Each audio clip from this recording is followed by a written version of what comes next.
Assalamualaikum warahmatullahi wabarakatuh. Perkenalkan, nama saya Sri Lestari, NIM 1914040043 dari kelas Status Matematika 19B. Pembuatan video kali ini bertujuan untuk memenuhi tugas matematika diskret yang diampu oleh Ibu Nita Putri Utami, MPD. Yang pertama yaitu relasi rekursi. Suatu relasi rekursi untuk sebuah barisan AN merupakan sebuah rumus untuk menyatakan ke dalam satu atau lebih suku-suku sebelumnya dari barisan tersebut untuk satu bilangan bulat non-negatif. Satu barisan disebut solusi dari sebuah relasi rekursi jika suku-suku pada barisan tersebut memenuhi relasi rekursinya. Contoh, misal AN barisan yang memenuhi relasi rekursi AN sama dengan AN dikurang 1 dikurang AN dikurang 2 untuk N besar sama dengan 2. Lalu misalkan A0 sama dengan 3 dan A1 sama dengan 5. Yang ditanyakan yaitu tentukan nilai A1 dan A3. Penyelesaiannya, karena A2 sama dengan A1 dikurang A0 sama dengan 5 dikurang 3 sama dengan 2, maka A2 sama dengan 2. Karena A3 sama dengan A2 dikurang A1 sama dengan 2 dikurang 5 sama dengan min 3, maka A3 sama dengan min 3. Selanjutnya yaitu konsep dasar poset, lattice, aljabar Boole, dan gerbang logika. Yang pertama, poset. Suatu relasi biner dinamakan sebagai suatu relasi pengurutan tak lengkap atau relasi pengurutan partial ordering relation jika bersifat fleksibel, antisimetrik, dan transitif. Misalkan, A sebuah himpunan bilangan bulat positif dan R sebuah relasi biner pada A sedemikian rupa sehingga AB ada di dalam R jika A membagi habis B. Pertama, karena jika A membagi habis B berarti B tidak membagi habis A, kecuali sama dengan B, R adalah sebuah relasi antisimetri atau tolak setangkup. Kedua, karena setiap bilangan bulat membagi habis dirinya sendiri, R merupakan suatu relasi refleksif atau memantul. Dan selanjutnya, karena jika A membagi habis B dan B membagi habis C, maka A membagi habis C, R adalah sebuah relasi transitif atau menghantar. Dengan demikian, R adalah sebuah relasi pengurutan parsial. Secara intuitif, di dalam suatu relasi pengurutan parsial, dua benda saling berhubungan. Jika salah satunya lebih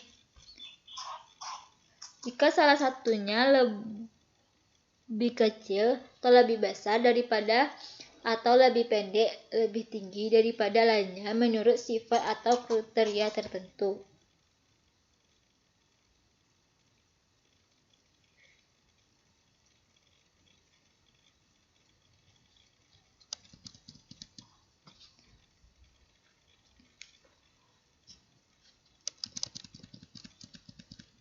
Contohnya, himpunan Z+ adalah himpunan bilangan bulat positif. Relasi kurang atau sama dengan adalah sebuah partial order pada Z+. Hal ini berlaku bulat untuk relasi besar sama.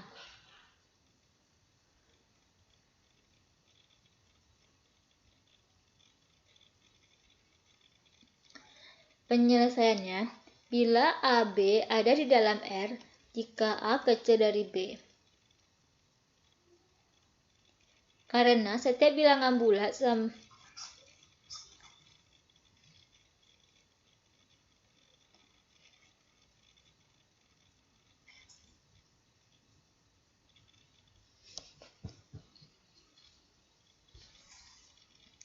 Karena setiap bilangan bulat sama dengan dirinya sendiri, refleksif atau memantul.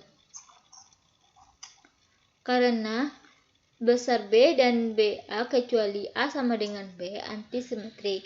Jika besar B dan B besar dari C, maka A kecil dari C, transitif menghantar.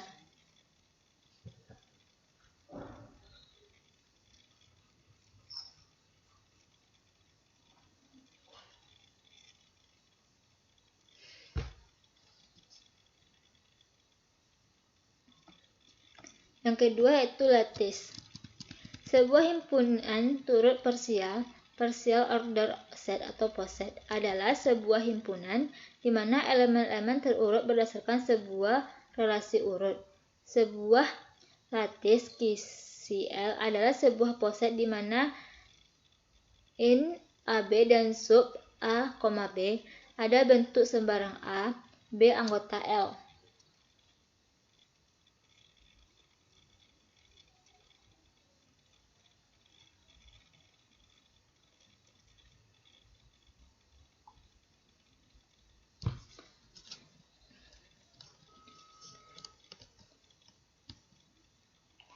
Diagram hash dari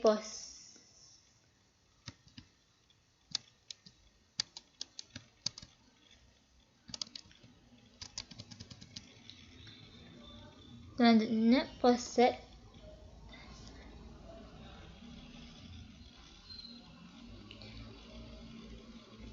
diagram hash dari poset berhingga S adalah graf berada di mana simpulnya adalah elemen dari S dan busurnya menghubungkan simpul A dan B jika AB secara alternatif. Diagram hash dapat digambarkan secara vertikal di mana simpul A secara alternatif. Diagram hash dapat digambarkan secara vertikal di mana A digambarkan di bawah simpul B. Jika A kecil dari B dan kedua simpul tersebut terhubung langsung oleh ruas garis jika A, B. Dalam konteks lattice, infimum disebut mat dan supremum disebut join. Diberikan L sebuah himpunan tidak kosong dan tertutup terhadap operasi mat dan join. Maka L adalah sebuah lattice jika untuk A, B, C anggota L. Ketiga aksioma berikut terpenuhi. Pertama, A mid B sama dengan B mid A dan A join B sama dengan B join A komutatif. Dan seperti berikutnya.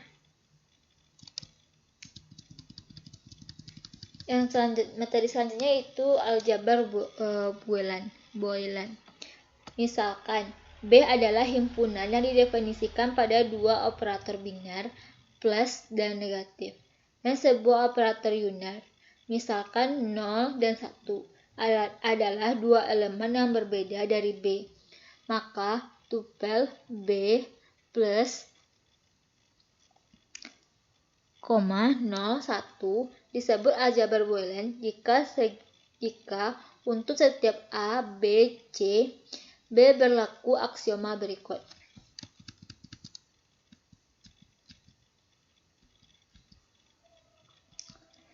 Materi selanjutnya yaitu gerbang logika.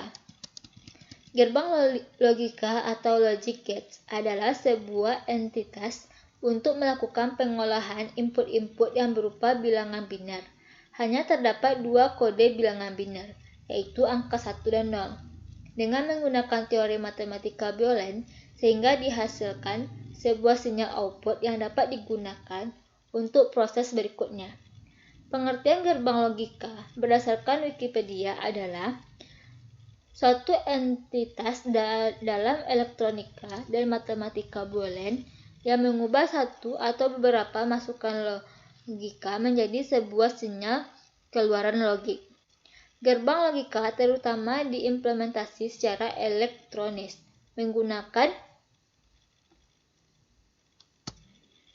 menggunakan diode atau transistor. Akan tetapi dapat pula dibangun menggunakan susunan komponen-komponen yang memanfaatkan sifat-sifat elektronik.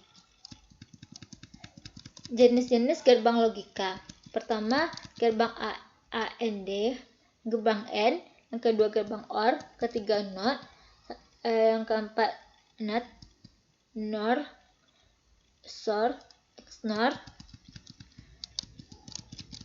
Selanjutnya itu konsep dasar graf, derajat titik, penyajian dengan matriks, lintasan terpendek, algoritma distrat, pohon rentang.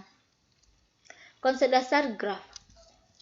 Suatu graf G adalah pasangan VE yang mana V adalah himpunan tak kosong yang anggotanya disebut vertex dan E adalah himpunan yang anggotanya adalah pasangan-pasangan tak berurut dari vertex V yang disebut X. Secara umum, graf diartikan sebagai diagram yang mana vertex ditampilkan berupa titik dan dinotasikan dengan VI, I sama dengan 1, 2, 3, dan seterusnya hingga P.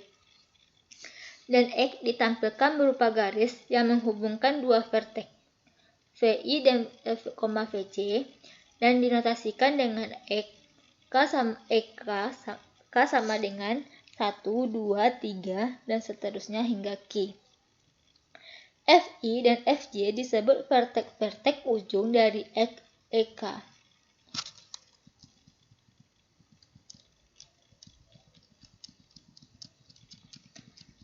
Yang kedua itu derajat titik. Derajat titik, suatu titik pada graf G adalah banyaknya titik lain yang terhubung secara langsung ke titik tersebut.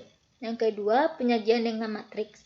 Matriks yang digunakan untuk menyajikan sebuah graf adalah matriks agensi dan matriks insidensi.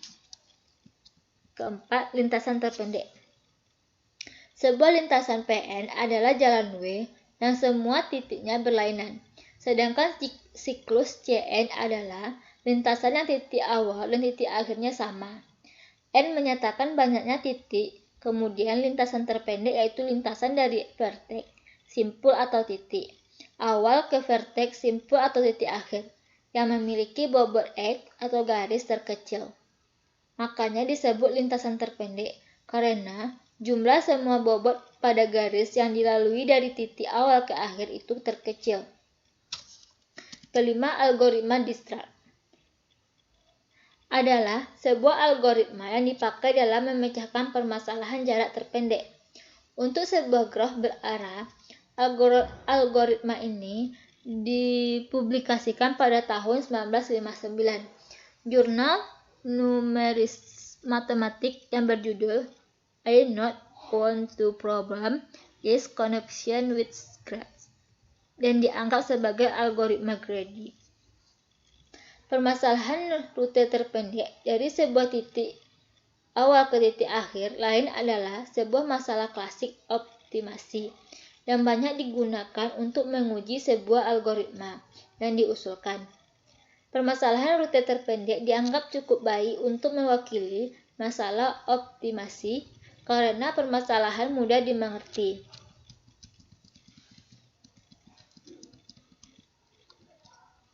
Langkah-langkah algoritma diskrit dapat dilakukan dengan langkah-langkah berikut.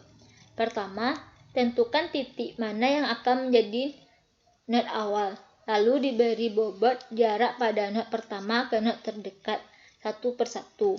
Yang kedua, beri nilai bobot atau jarak untuk setiap titik ke titik lainnya. Set nilai 0 pada node awal dan nilai tak hingga terhadap node lain belum terisi. Set semua node yang belum dilalui dan set node awal sebagai node keberangkatan. Yang keempat, dari node keberangkatan, pertimbangkan node tetangga yang belum dilalui dan hitung jaraknya dari titik keberangkatan. Jika jarak ini lebih kecil dari jarak sebelumnya, hapus data lama, simpan ulang data jarak dengan jarak yang baru. Saat kita selesai mempertimbangkan setiap jarak terhadap node tetangga, tandai node yang telah dilalui sebagai node dilewati. Node yang dilewati tidak akan pernah dicek kembali. Jarak yang disimpan adalah jarak terakhir dan jarak yang paling minimal bobotnya. Selanjutnya yaitu set node belum dilewati dengan jarak terkecil dari node keberangkatan sebagai node keberangkatan selanjutnya dan diulangi langkah-langkahnya. Sebagai contoh dapat dilihat pada gambar.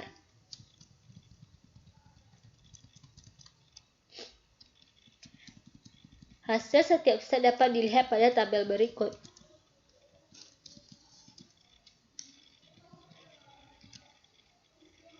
Selanjutnya yaitu pohon. Pohon adalah graf tak berarah terhubung yang tidak mengandung sirkuit. Pohon G sama dengan PE adalah graf tak berarah, sederhana dan jumlah simpulnya N. Berikut adalah sifat-sifat pohon G. Pertama, setiap pasang simpul di dalam G terhubung dengan lintasan tunggal. Kedua, G terhubung dan memiliki N-1 buah sisi. Ketiga, G tidak mengandung sirkuit dan memiliki N-1 sisi. Keempat, G tidak mengandung sirkuit dan penambahan satu sisi pada graf akan membuat hanya satu sirkuit. Yang terakhir yaitu pohon rentang.